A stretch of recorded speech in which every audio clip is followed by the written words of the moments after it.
You became a loner long before you started spending more time alone. It began in the moment you noticed how much lighter you felt when nobody needed an answer, a favor, a decision, or an emotional interpretation from you. The relief arrived first, then came the guilt, asking why peace seemed to require everyone else to disappear. You may have called it exhaustion. You may have told yourself that you had become less social, less patient, or somehow harder with age. Yet, ordinary tiredness does not explain why your shoulders drop when a plan is cancelled, or why silence can feel more intimate than company. Something in you is not merely asking for rest, it is asking to stop being claimed. People may know you as the one who understands. Notice the hesitation beneath a sentence. You sense when someone is disappointed before they admit it. You hear the strain inside a casual voice. What they call empathy may partly be genuine sensitivity.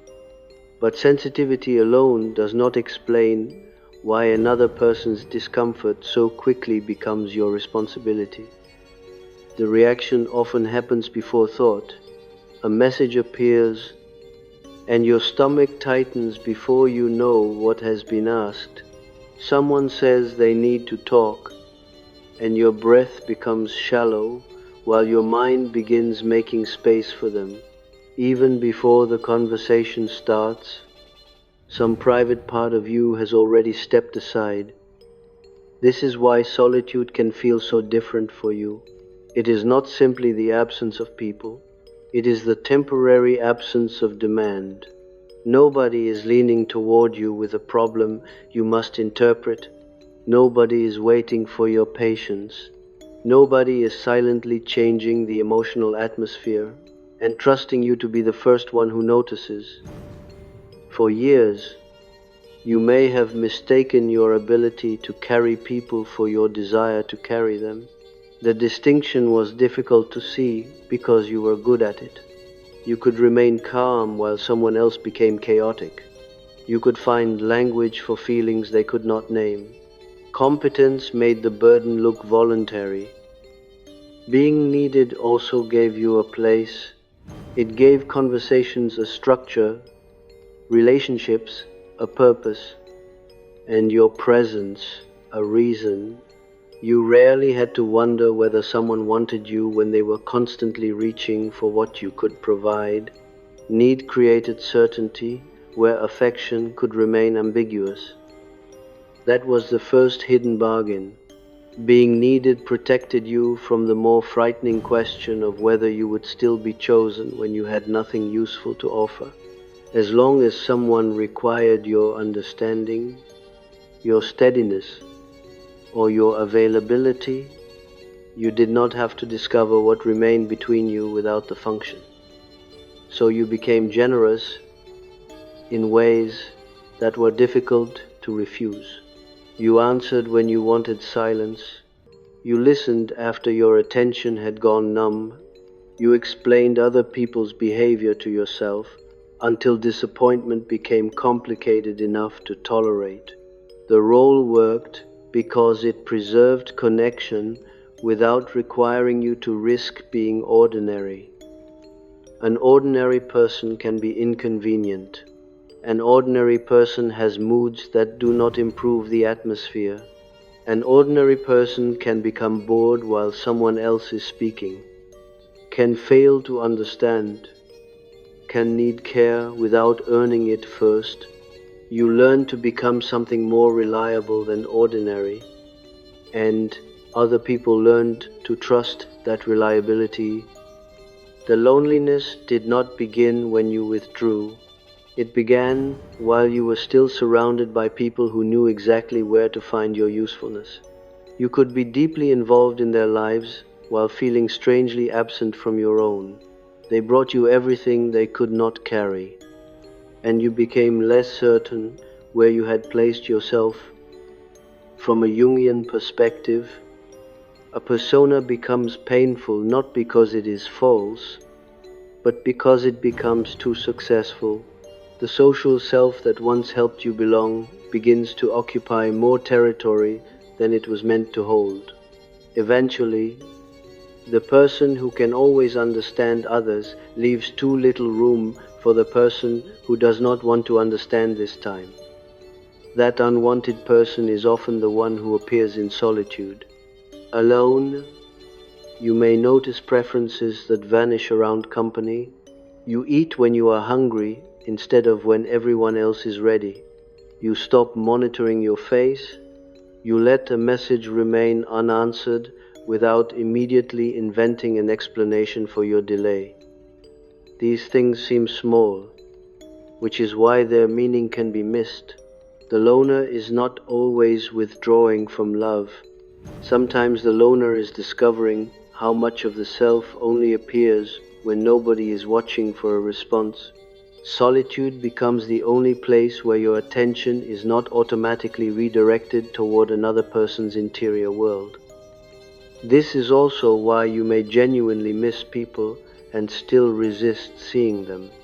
The contradiction can confuse you. Distance creates longing. Then contact creates pressure. You remember their warmth when they are absent. Yet when they return, your body begins preparing for the familiar assignment before they have asked for anything. Your jaw tightens around certain names. Your fingers hover above the phone. You read a message once, then again, searching not only for what was said, but for what may soon be required. The chest answers before the mind creates a polite sentence. You are not only receiving contact, you are calculating the cost of becoming available. You may accuse yourself of being cold because the people you love sometimes feel easier to love from far away. Yet distance gives affection, something closeness often took from you. It removes the immediate obligation to act on every perception. You can care without instantly becoming responsible for what you notice. That was not how your empathy usually worked. Understanding often came with an invisible command. Once you saw why someone behaved as they did, it became harder to hold them accountable for its effect on you. Their history entered the room, their pain became evidence, their limitations became explanations you used against your own disappointment. Over time, seeing every side can become a strange form of self-abandonment. You understand why they forgot. You understand why they withdrew. You understand why they could not give what you needed. By the end, everyone has been granted a full human story, except the person whose hurt keeps being postponed because it seems less urgent. This is not simply kindness. Kindness does not require you to disappear in order to remain compassionate. What happened was more complicated. Your capacity to understand became linked to your right to belong. Refusing to understand began to feel cruel, even when understanding no longer changed what was actually happening. So you kept translating. A friend's repeated dependence became a difficult season. A partner's emotional absence became fear of intimacy. A family member's expectation became the only way they knew how to love. Every interpretation may have contained truth, yet truth can still be used to prevent another truth from becoming unavoidable. The deeper truth was often simpler. You were tired of being needed in relationships where you did not feel deeply known. You were tired of being contacted when someone was collapsing and overlooked when life became light. You were tired of being praised for the exact qualities that prevented anyone from asking what carrying them had cost you. Even praise could begin to feel heavy. You are so strong. You always know what to say. You understand me better than anyone. Words that once made you feel valuable may now create a quiet pressure in the chest. The complement is also a reminder of the position you are expected to continue occupying. This is where the wish to disappear begins to make psychological sense. You are not always trying to leave people. You may be trying to leave the version of yourself that appears around them, the one who becomes alert, receptive, reasonable, available, and emotionally useful before checking whether any of those responses are actually chosen. The loner in you is not impressed by how much everyone trusts you. That part has started noticing what trust often means in practice. They trust you not to become too difficult. They trust you to understand context. They trust you to stay after hearing explanations that would not be accepted from you. None of this means their affection was unreal. Some people may love you deeply. The problem is more unsettling than simple rejection. Real love can become organized around a role. Someone can care about you and still know primarily the version of you that makes their life emotionally easier. You may have participated in that arrangement without realizing it. You offered understanding before anyone had to become curious about you. You solved the tension before it could reveal whether the relationship could survive your displeasure. You made yourself easy to need. Then wondered why being known remained so uncertain. This is why becoming alone can feel almost intoxicating at first. No one is asking you to remain coherent. No one needs you to soften your reaction. You can be irritated without converting irritation into insight. You can be tired without proving you deserve rest. You can feel nothing useful at all. Yet the relief contains a painful recognition. If your deepest peace appears only when nobody can reach you, then solitude is carrying more than preference. It has become the only territory where the old role cannot immediately recruit you. The distance protects something that contact has repeatedly absorbed. Through a Jungian lens, the unconscious often speaks through what we repeatedly avoid and repeatedly seek. You seek people because connection matters to you. You avoid them because connection has so often arrived with assignment. The contradiction is not proof that you do not know what you want. It may be the clearest evidence of what you want. You want closeness without conscription. You want to care without becoming the emotional structure holding everything together. You want someone to bring you their inner world without quietly handing you responsibility for maintaining it. You want to be present without disappearing into the usefulness of your presence. This desire can feel almost impossible to admit because the old identity was built around the opposite. You were the person who could handle more, the one who did not make everything about themselves, the one who understood the hidden reason beneath the hurtful behavior, the one who stayed emotionally intelligent when everyone else became reactive.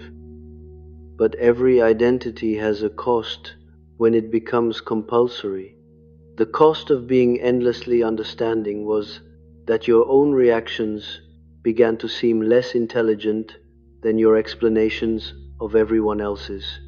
Anger felt primitive, withdrawal felt selfish, refusal felt cruel, only understanding remained respectable. Then something changed. The capacity did not disappear, but the willingness began to fail. You could still see what people felt. You simply became less certain that seeing it meant you had to do something. You could still understand why someone acted as they did without using that understanding to erase what their actions did to you. This is one reason people may experience your withdrawal before you fully understand it yourself. You answer later. You let silence remain awkward. You stop asking the second question that would invite the entire confession. You notice the familiar need in someone's voice and, for once, do not immediately become the person it is calling for. The guilt can be immediate. Your mouth prepares an apology before anyone accuses you. You search for a reason that will make your distance acceptable. Work, fatigue, too much going on. Anything sounds safer than the private truth that you sometimes do not want to be available simply because availability has taken too much from you. The difficulty is that being needed was never only the burden, it was also the proof that you mattered, proof that your absence would be noticed, proof that you had a place in the emotional lives of other people. To stop being needed can therefore feel like freedom and disappearance at the same time. This is the structure beneath your loneliness. You do not merely fear being overwhelmed by people. Somewhere deeper, you may fear what relationships become when you are no longer necessary. The old arrangement gave you closeness with a clear task. Without the task, you are left with the frightening uncertainty of whether presence alone is enough, and so the loner begins to emerge, not because love has become meaningless, but because usefulness has become unbearable. You withdraw to hear what remains when no one is asking. You stay quiet long enough to notice that some relationships become strangely thin when you stop providing the depth. The loneliness hurts. The relief is real. Neither cancels the other. You can ache for companionship while protecting the silence that finally lets you exist without function. You can miss people and still feel your shoulders drop when the visit ends. You can love them and still dread becoming necessary again. What you are entering is not simple isolation.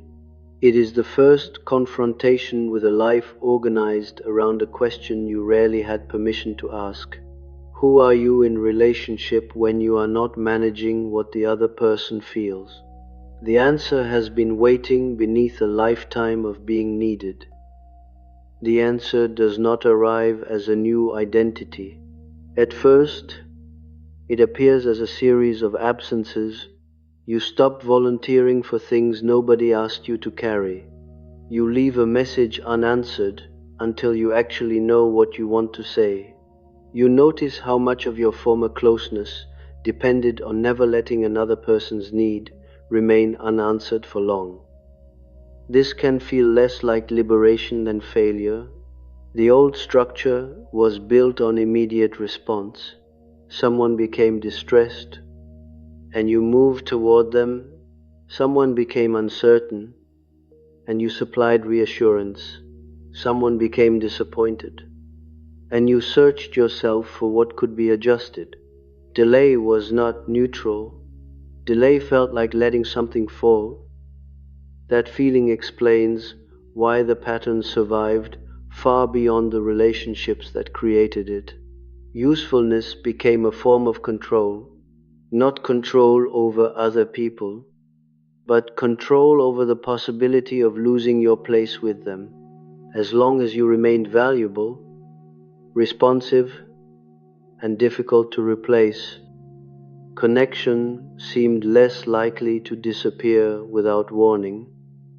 You may have believed you were simply devoted. Often you were, yet devotion can carry another function beneath the one we admire. By making yourself necessary, you reduce the frightening uncertainty of mutual affection. Someone who needs you may leave eventually, but while the need remains, you rarely have to wonder why they are calling.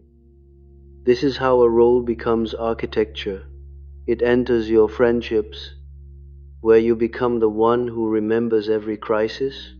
It enters work, where you are given more because you rarely refuse. It enters family life, where your competence becomes the solution before anyone asks whether you have the capacity to continue providing it.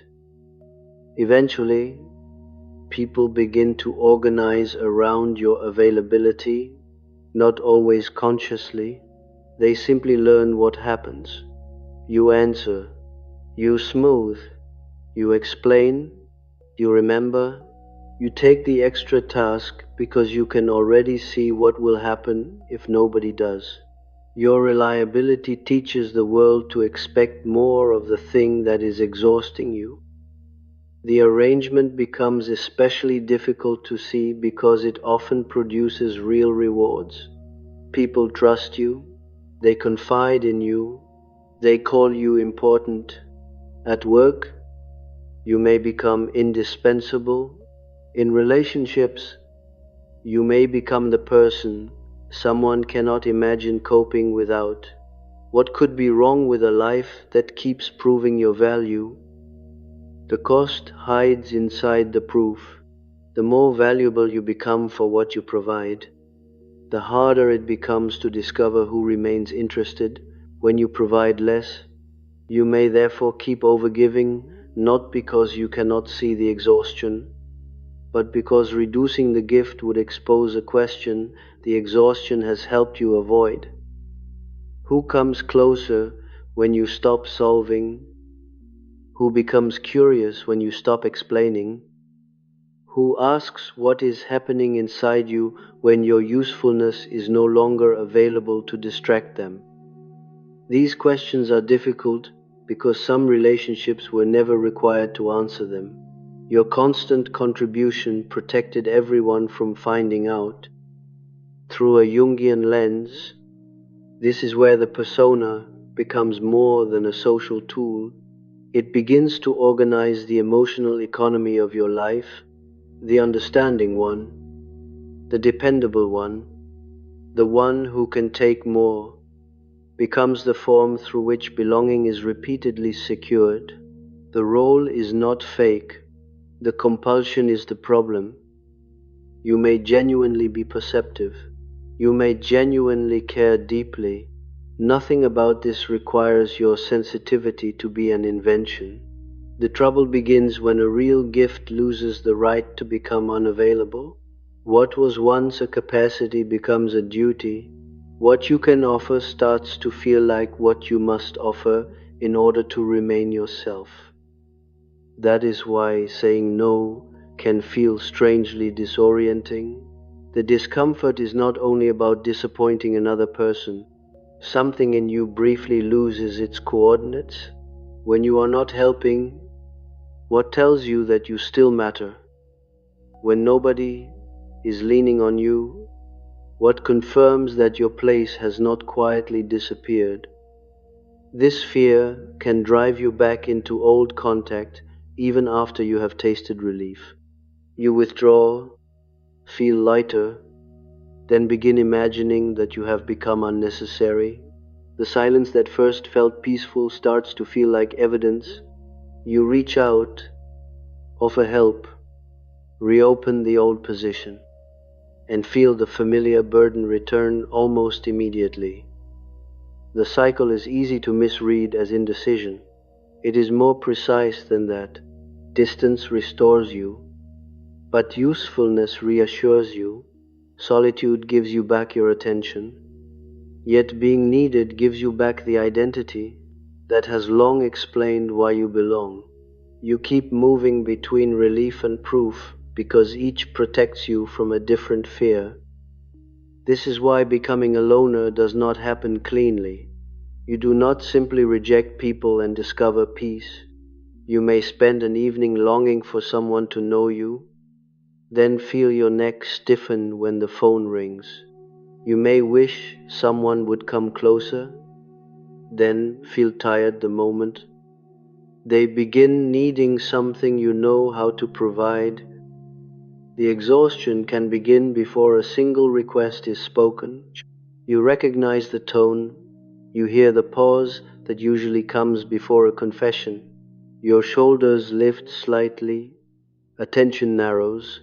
The part of you that had been resting begins organizing itself around the other person. before you have consciously decided to participate.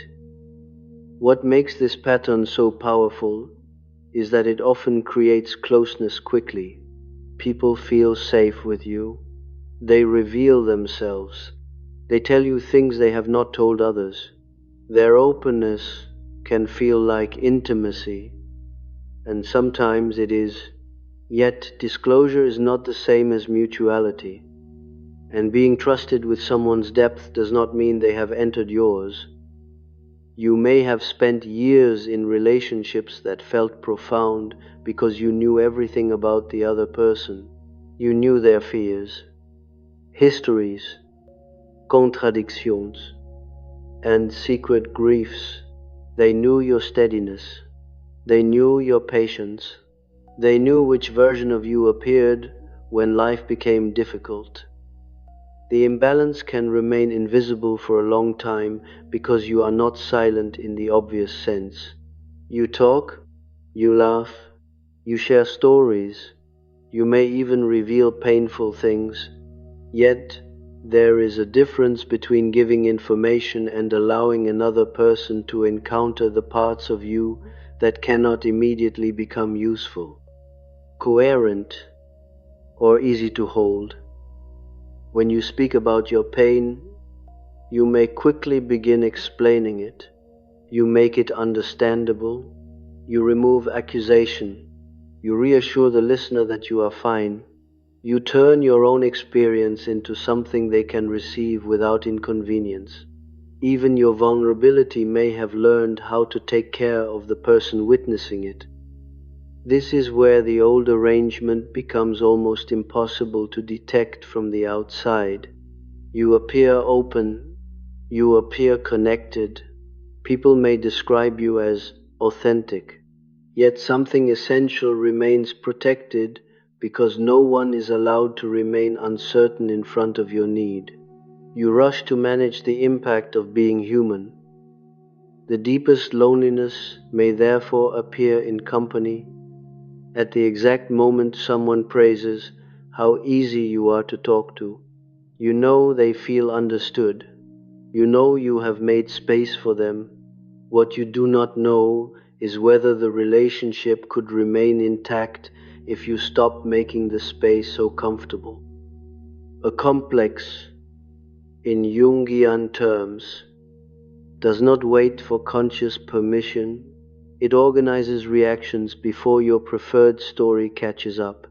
That is why you can promise yourself you will not overextend, then hear someone you love struggling and feel the old machinery begin. The decision seems to have been made somewhere beneath intention. You notice what they need. You anticipate what they cannot say. You begin rearranging your time. Only later do you feel resentment, and because the help was technically volunteered, the resentment turns against you. You tell yourself nobody forced you. This is true, but it does not explain why refusing felt almost impossible. The hidden structure worked by making the demand internal. Other people did not always have to pressure you. You had already learned to pressure yourself on their behalf. You imagined the disappointment before it occurred. You predicted the consequences. You completed the emotional request before another person had to make it clearly. This allowed many people to experience you as exceptionally generous, while you experienced yourself as trapped by obligations nobody seemed to recognize. The trap was real, but its walls were often built partly from anticipation. You carried what might be asked, what should be noticed, and what would happen if you stopped noticing. That distinction matters because it reveals why solitude becomes so powerful. Alone, there is no emotional future to anticipate for someone else, no expression to interpret, no mood to prevent, no disappointment to soften in advance.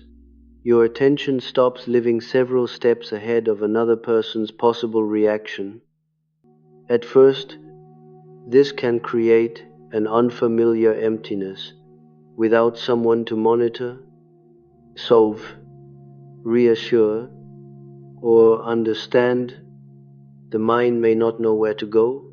You may scroll without interest, wander through tasks, or feel restless in a silence you claim to want. The old role did not only consume energy, it organized energy. Being needed gave your attention a direction. It told you what mattered next. A problem appeared, and the self assembled around it.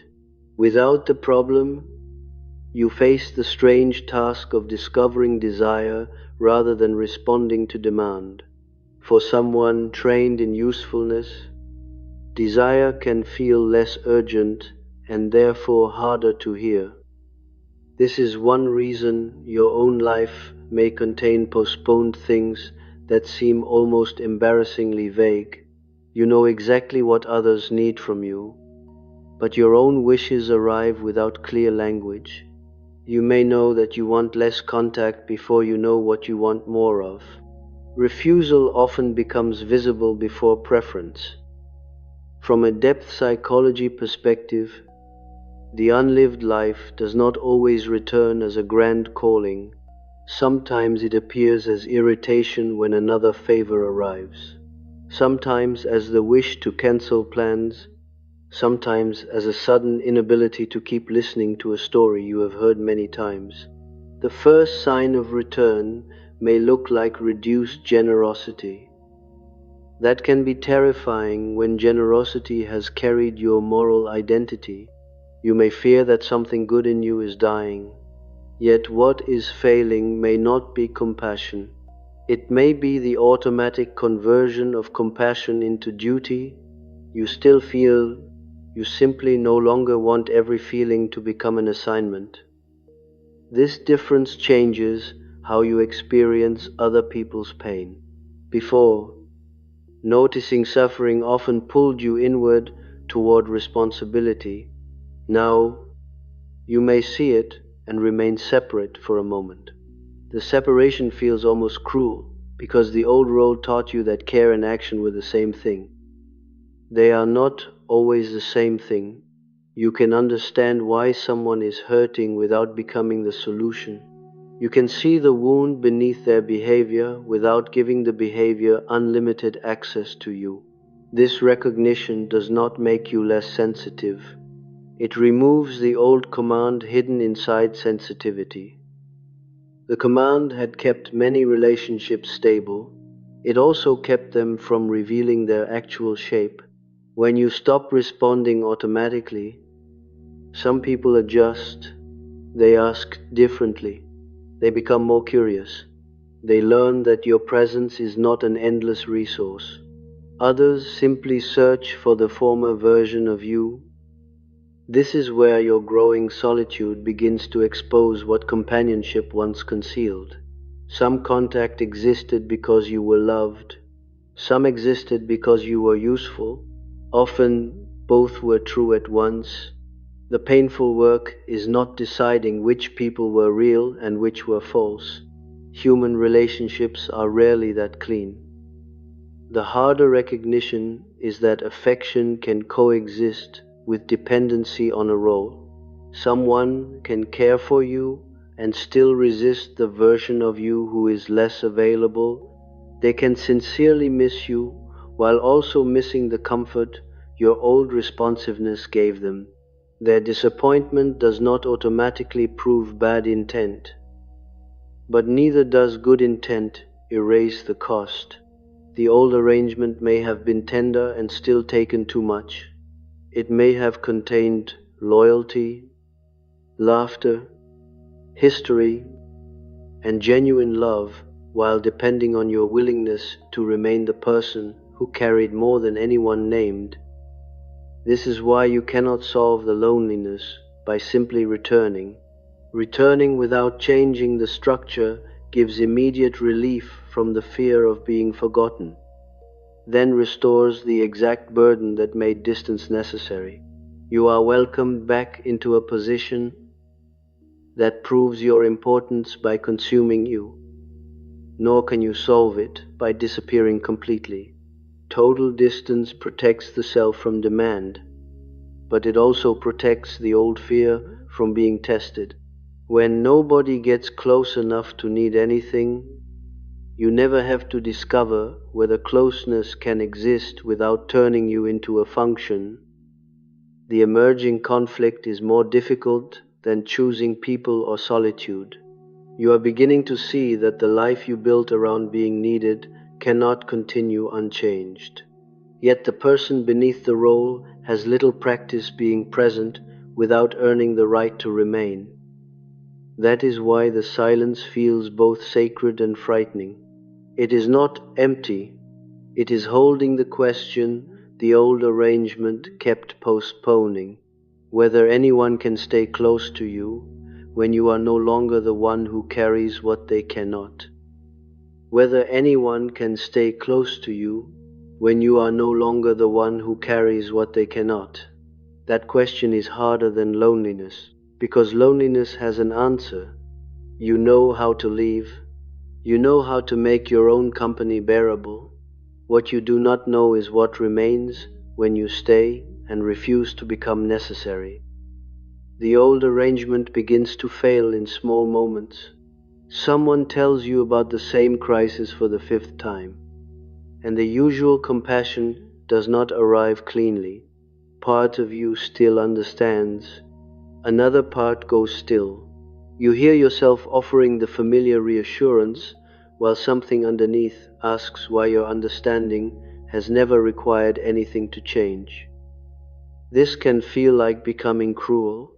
The identity you trusted was built around emotional generosity, so resentment appears as evidence against your goodness. You may be frightened by how quickly irritation now rises. A name appears on the screen, and your stomach drops before affection has time to speak. You know what is coming, perhaps not the exact request, but the position you will be asked to occupy. Calm them, help them interpret, make their confusion less frightening, remind them of what they already know. The body becomes tired before the conversation begins because the conversation has happened in different forms for years. Sleep does not always touch this tiredness. Resting for a weekend may help your body and leave the deeper refusal unchanged. The exhaustion belongs to repetition. You are tired of returning to the same emotional place with people who experience your presence as relief while you experience it as disappearance. This is where resentment begins to reveal its true object. You may think you resent how much others need. Sometimes you do, but often the sharper resentment is directed toward the version of you who keeps answering. You are angry at the automatic yes, the softened boundary, the understanding that arrives before your own preference. Because you volunteered so often, anger has nowhere obvious to go. Other people may not know what you expected them to notice. They may have believed your generosity was freely given. You may have believed it too. Then one day you realize that a gift repeated without freedom becomes an obligation, even when nobody officially names it one. That recognition brings grief with it, not only grief for what others took, but grief for how long you helped maintain the arrangement. The shadow enters here, not as cruelty, but as the part of you that remembers every time you said yes, while silently hoping someone would notice you wanted to say no. Maybe being needed felt safer than being known. This is the reversal you did not want, because it complicates the story of your exhaustion. You were not only trapped by other people's dependence, you also learned how to use dependence as evidence that the relationship could not easily continue without you. There was security in being essential.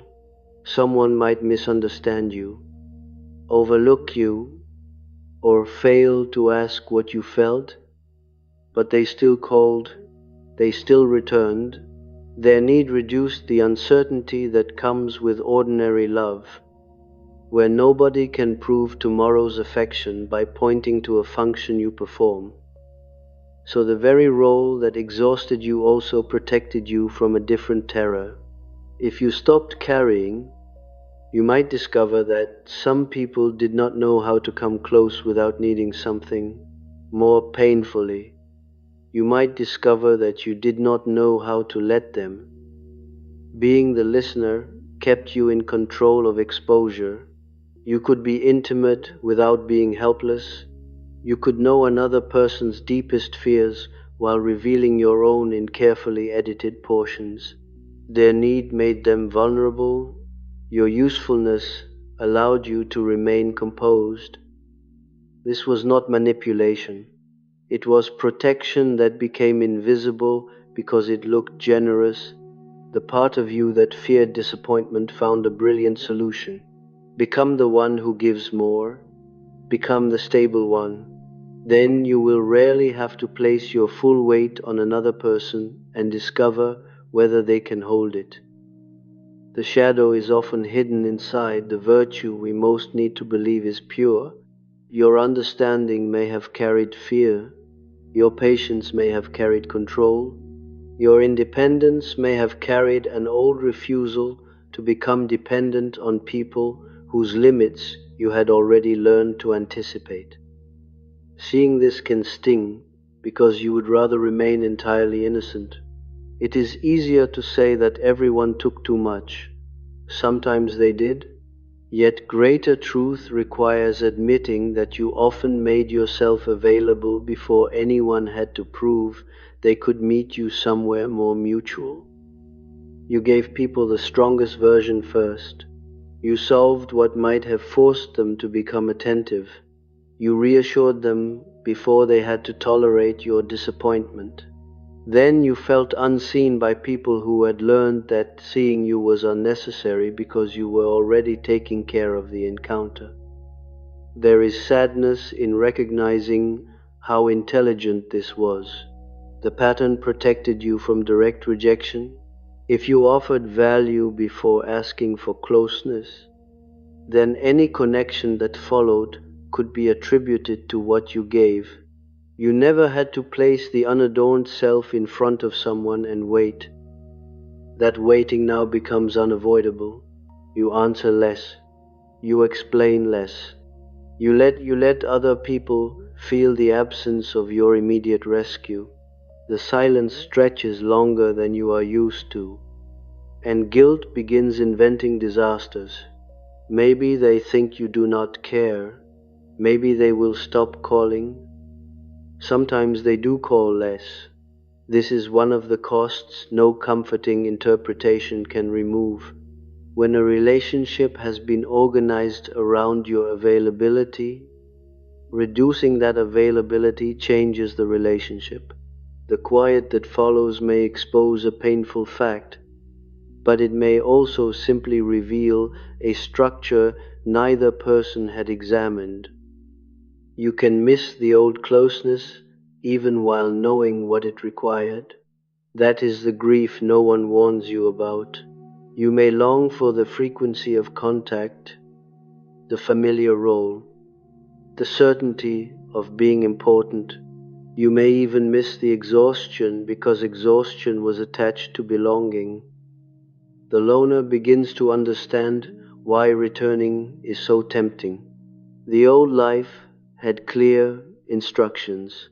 Someone needed you, and you knew who to become. In solitude, there is no script. You have to feel your own evening without converting it into service.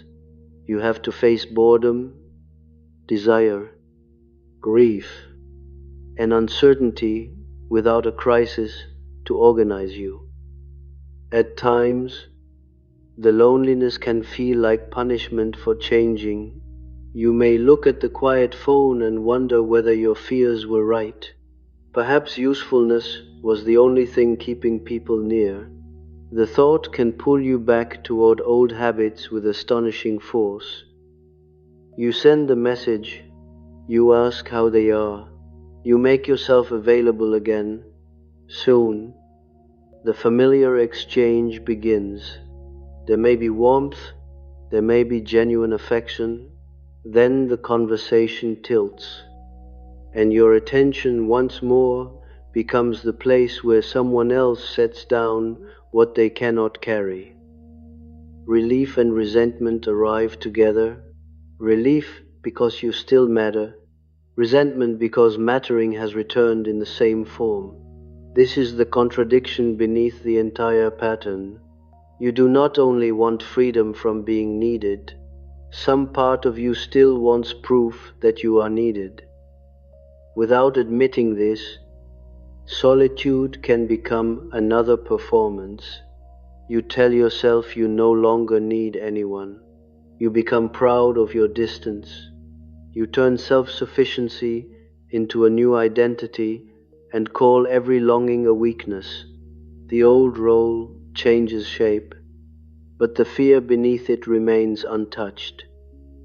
The person who once controlled disappointment by becoming indispensable can later control disappointment by becoming unreachable. Both positions reduce uncertainty. In one, people cannot easily leave because they need you. In the other, they cannot deeply disappoint you because they cannot get close enough. This is why solitude must not be romanticized. It has given something precious back to you: quiet, attention, the right to be unavailable. Yet it can also become a place where no relationship is allowed to ask anything difficult enough to reveal whether a different kind of closeness is possible. You may begin leaving at the first sign of need, not because the request is unreasonable, but because your history makes every need look like the entrance to an old prison. A friend asks for support, and you feel the full weight of every person you once carried. The reaction is larger than the moment. Your chest tightens. Your mind begins calculating escape. You are no longer hearing one request. Some old structure has mistaken the present for a lifetime, returning all at once. The refusal may be necessary, but the fear inside it deserves to be named. Because not every need is a claim, not every dependence becomes captivity. The difficulty is that you have so little experience with need that remains limited. You expect one favor to become a role, one confession to become an assignment, one period of closeness to become permanent access. Your caution did not come from nowhere. You have evidence. You know how quickly people can adjust to what you repeatedly provide. You know how a temporary act of care can become the standard against which every future refusal is judged. The past taught you to notice the beginning of the pattern, but the past can also make beginnings look identical. This is where the old complex becomes subtle. It does not only push you toward overgiving, it can later push you toward automatic withdrawal. The same wound can create opposite behaviors while protecting the same fear. The fear is not simply that people will take too much. The deeper fear is that you will disappear again once they begin asking. You do not yet trust yourself to remain present while refusing. Leaving feels safer because staying has so often meant surrender. This is why the new loneliness can become heavy. You are not only separating from people, you are waiting to see whether you can exist near them without becoming the old function. The answer cannot be found in isolation alone, because the wound appears in relationship. Still, the old arrangement is becoming harder to restore. Your understanding no longer erases your irritation. Your compassion no longer makes every demand feel reasonable. You can hear someone's history and still notice that their behavior is costing you something. This creates a new kind of grief. You may lose the beautiful explanations that once allowed you to stay close. You see that some people are not secretly waiting to become more mutual. They may simply be comfortable with the arrangement as it was. You used to interpret their dependence as proof of trust. Now you sometimes see habit. You used to call your exhaustion love. Now you notice how often love was measured by what you could endure without changing the relationship. The old story begins to collapse under ordinary evidence. Who notices when you become quiet? Who asks before unloading? Who remembers what you said when you were not solving anything? Who can tolerate your disappointment without making you comfort them for causing it? These are not tests you deliberately create. They become visible because you are no longer doing all the work required to keep them hidden. When you stop filling every silence, the relationship begins showing you what it contributes on its own. Some people surprise you. They adjust. They notice. They ask whether you have space before beginning. The change may be awkward because neither of you is practiced. Their care does not erase your suspicion, and your suspicion does not disappear simply because one interaction goes well. Other relationships grow thin. You may hear less from people whose connection with you depended on constant access. The loss can hurt even when the reason becomes clear. Being free from a role does not mean you stop loving everyone who benefited from it. You may grieve people you no longer want to return to in the same way. You may miss their voice, their humor, their history, and still feel your shoulders rise when you imagine becoming responsible for their emotional life again. Love and refusal can occupy the same body. This is one of the hardest truths for the empath identity to bear. Understanding someone does not settle what you owe them. Knowing why they became dependent on you does not require you to continue being the place where their dependence lands. For years, explanation created obligation. Once you understood the wound beneath the behavior, leaving felt like abandoning someone in the exact place you could see they were hurt. You confused insight with contract. Now that contract is failing, you can understand and remain still. You can care and not respond immediately. You can feel the pull to become necessary and watch it without obeying. The guilt may remain, but its authority begins to weaken. What replaces the old role is not yet clear. That uncertainty can feel worse than exhaustion because exhaustion at least gave you a recognizable identity. The tired one who helps everyone still knows who they are. The person who no longer wants to help automatically must face emptier questions. What do you offer when you are not overgiving? What kind of friend are you when you stop being the emergency contact for every hidden crisis? What kind of love remains when usefulness is no longer the price of admission? You do not have clean answers. Sometimes you become too distant. Sometimes resentment speaks before tenderness can arrive. Sometimes you refuse something small because you are still responding to everything that came before it.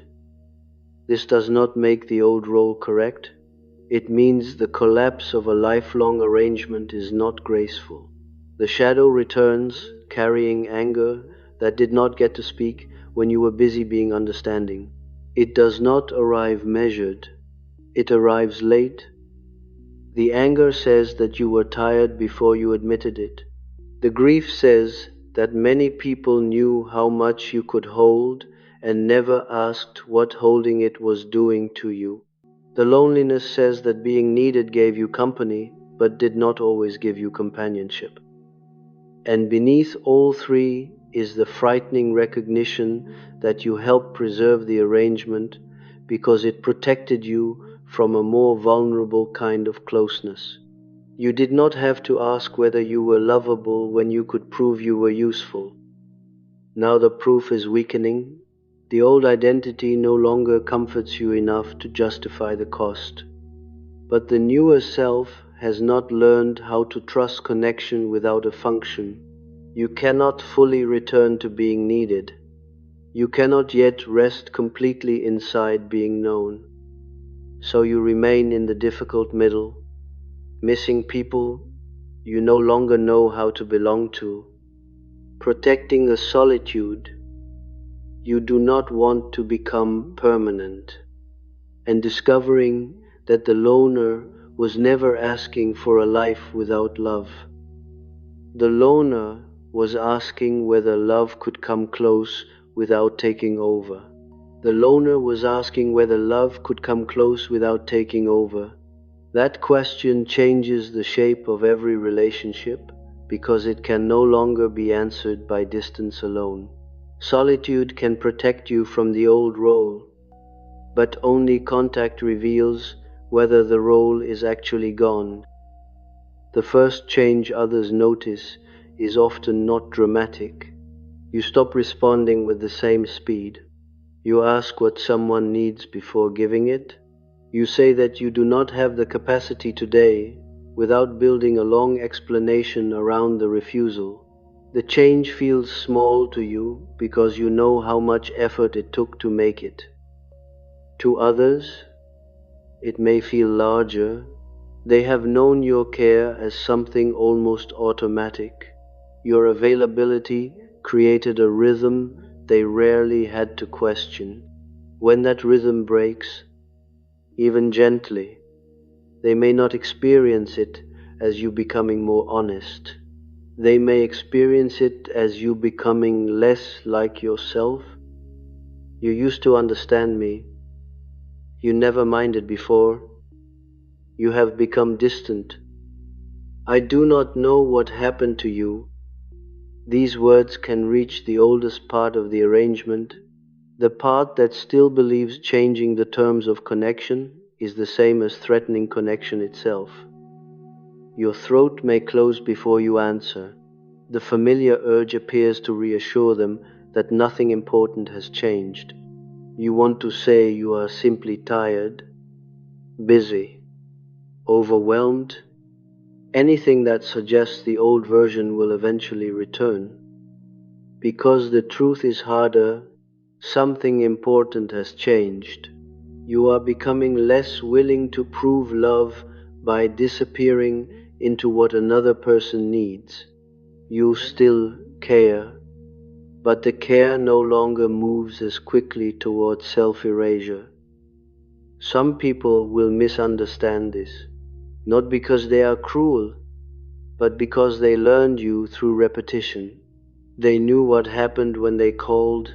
They knew how much space you made. They knew how rarely your own needs interrupted the role. When you become less predictable, they lose more than access to your time. They lose a familiar version of the relationship. They may genuinely grieve that loss. Their grief can be sincere even when the arrangement they miss was costing you too much. This is where you may be tempted to make them wrong in order to keep changing. Anger can simplify what grief makes complicated. It can feel easier to decide that everyone used you than to admit that some people loved you and still benefited from a version of you that could not continue. The mature recognition is more difficult. A relationship can contain affection and imbalance.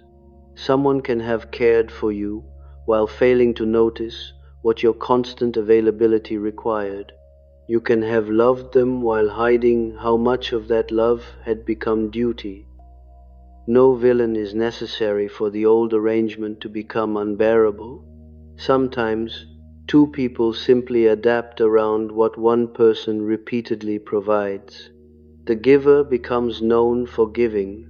The receiver stops imagining the cost. Years pass, and both begin calling the pattern personality. Then you change the pattern, and everyone must discover what was underneath it. Some relationships deepen because the other person becomes curious. They notice your silence and do not immediately fill it with their need.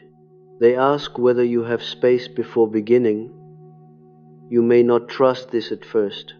Your body still expects generosity to become obligation.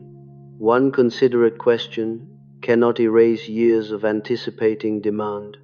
You may remain guarded, even with people who are trying to meet you differently. That guardedness can create another social cost. People who never knew the history may encounter the caution rather than the wound beneath it. They may offer closeness and feel you retreat. They may ask for something ordinary and receive the fear attached to everything that was once excessive. You may leave conversations wondering whether you were unfair. Sometimes you were, not because the old pattern was imaginary, but because the present person became the stage on which the past was still speaking. This is one of the loner's hidden difficulties. Distance gives you control over how much of the old structure can return. Closeness requires discernment, and discernment is slower than avoidance. You have to notice the difference between being asked and being consumed. At first, every claim can feel too large. A friend wanting more contact, a partner feeling hurt by your absence, a family member asking for help. The old self hears captivity before the present moment has finished speaking. You may respond with coldness because warmth once opened too many doors. The coldness can feel powerful for a while. Nobody asks much from someone who appears unreachable. Yet eventually you may notice that being impossible to need also makes it difficult to be deeply known. The shadow can change forms. Once it hid inside endless goodness. Later, it can hide inside extreme independence. The first says, "I must be useful so you will stay." The second says, "I must need nothing so you cannot take me over." Both positions place fear at the center of connection. One sacrifices the self to prevent distance. The other protects the self by preventing closeness. The outer behavior changes while the deeper bargain remains. This is why your solitude eventually begins asking more from you than withdrawal. Not more socializing, not more availability. Something subtler. It asks whether you can remain yourself in the presence of another person. Can you notice someone else's disappointment without immediately repairing it? Can you hear a need without assuming responsibility? Can you care without becoming necessary? Can you be loved while remaining partially unavailable? These questions are frightening because they cannot be answered in theory. They appear in ordinary moments. A message you answer honestly, a favor you decline without anger, a conversation where you let someone misunderstand you for a while instead of forcing immediate harmony. The guilt often comes after. It may follow you through the evening. You replay the tone of your refusal. You wonder whether you sounded harsh. Your mind searches for evidence that the relationship has already changed. Sometimes nothing happens. The person accepts the answer. The world does not collapse. The relationship remains. These moments can feel almost anticlimactic. Yet they quietly challenge a structure that once seemed permanent. Other times, the relationship does change.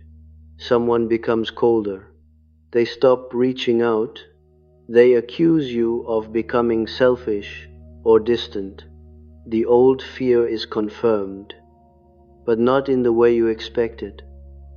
You may have feared that changing would prove you were unlovable. What it sometimes proves is that certain connections depended on terms you could no longer meet.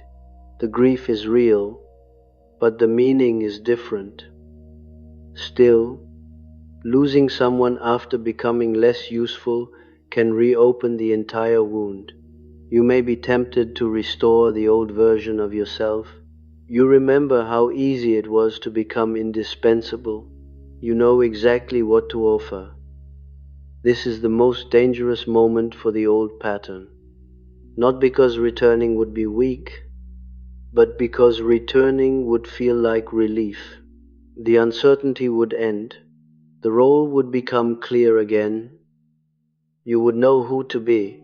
You would know why they called. You would know how to secure your place.